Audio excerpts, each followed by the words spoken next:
बोलिए आशा जी, क्या हुआ? मैम आज मैं अपनी बेटी को दिखाने आई हूँ। ओके बेटा, क्या नाम है आपका? आंटी मेरा नाम है मधु। आपकी एज क्या है? 17 साल की हूँ मैं। मुझे आंटी बहुत दिन से ना ये बहुत मन से मतलब ये प्रॉब्लम हो रही है कि ब्लीडिंग पीरियड्स तो रेगुलर हो रहा है, बट प्रॉब्लम है कि ब्लीड नहीं अच्छे से हो रहा है, थोड़ा थोड़ा सा होता है। दिन में 2 पैड यूज़ करती हूँ, तो क्या क्या रीज़न क्या है इसका, क्यों हो रहा है ऐसे? ओके बेटा, और ये कितने महीने से प्रॉब्लम हो रही है आपको? वो 2-4 महीने से हो रहा है। अभी तक आपने इसके लिए कुछ कभी डॉक्टर को दिखाया है? नहीं, किसी को नहीं दिखाया था। कभी कुछ प्रॉब्लम नहीं था, अभी 2-4 महीने से ये हो रहा है ऐसी प्रॉब्लम। ठीक है बेटा, तो मैं आपको ये बताना चाहती हूँ मधु कि एडोलेसेंट ईयर्स में अगर पीरियड जो है वो कम रहते हैं, स्कैंटी रहते हैं, कुछ ही दिन के लिए रुकते हैं, या फिर ब्लीडिंग का जो अमाउंट है वो बहुत कम होता है, तो उसके लिए ज़्यादा करके हार्मोन्स की गड़बड़ी होना वो रिस्पॉन्सिबल रहता है। ठीक है, 2 तरह के हार्मोन्स हैं, या तो थायराइड हार्मोन है और एक दूसरा हार्मोन भी रहता है प्रोलैक्टिन। इन दोनों की जांच मैं आपको लिख के दे रही हूँ, और साथ में एक सोनोग्राफी भी करने की सलाह दे रही हूँ। ठीक है। ये सब चीज़ें जो हैं, इन्वेस्टिगेशन आप कल मॉर्निंग में कर लीजिए। ब्लड टेस्ट जो है वो खाली पेट होने वाले हैं। इनकी रिपोर्ट कल शाम तक आ जाएगी। ये रिपोर्ट लेके आप मेरे पास वापस आइए, तब फिर मैं देखती हूँ कि आपको कौन से ट्रीटमेंट की ज़रूरत है। ठीक है बेटा? ठीक है aunty, thank you. Okay Asha ji? Okay ma'am, मेरे को भी दिखाना है। क्या हुआ आशा आपको? मेरे को 5-6 महीने से हैवी ब्लीडिंग आ रहा है। आपकी उम्र क्या है आशा? 45। और पीरियड जो है वो कितने दिन तक चलता है? 7-8 दिन तक चलता है मैम।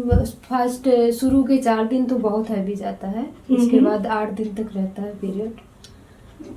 ठीक है, अभी तक आपने इसके लिए कुछ जांच किया, किसी को दिखाया? नहीं मैम, कुछ नहीं किया अभी तक। कोई सोनोग्राफी, कोई ब्लड टेस्ट? नहीं, कोई सोनोग्राफी नहीं, कोई ब्लड टेस्ट नहीं। ठीक है आशा जी, आप जानना चाहते हैं कि ऐसा क्यों हो रहा होगा? यस मैम, जानना चाहती हूँ। ठीक है आशा, तो मैं आपको ये समझाना चाहती हूँ कि 35-40 ईयर्स या उसके बाद जब भी हैवी ब्लीडिंग की प्रॉब्लम होती है, तब कुछ 2-3 कारण ज़्यादा करके जिम्मेवार होते हैं इसके लिए।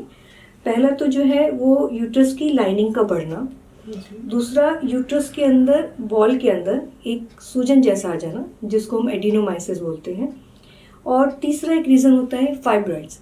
फाइब्रॉइड्स जो है वो यूट्रस की मसल का ओवरग्रोथ रहता है।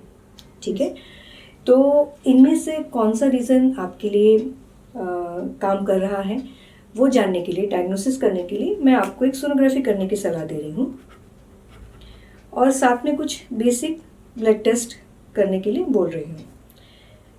ये सब जांचें कल आप मॉर्निंग में कर लीजिए, क्योंकि फास्टिंग की रिक्वायरमेंट है। आपके लिए भी हम हार्मोन जांच भी करेंगे, जिसमें कि थायराइड जो है वो इम्पोर्टेंट है। ये सब इन्वेस्टिगेशन की रिपोर्ट लेके आप मेरे पास कल शाम को आइए। जो भी रीज़न रहेगा उसके अकॉर्डिंगली ट्रीटमेंट किया जाएगा। अगर तो लाइनिंग बड़ी है तो फिर उसके लिए हमें डीएनसी करना पड़ता है, और वो एब्नॉर्मल लाइनिंग को रिमूव करके कुछ हार्मोन की टैबलेट्स देने पड़ सकते हैं। अगर यूट्रस के अंदर सूजन आया है, एडिनोमाइसिस जैसी कोई बात है, तब एक हार्मोनल इंट्रायूट्राइन डिवाइस होती है जिसको मेरिना कहते हैं।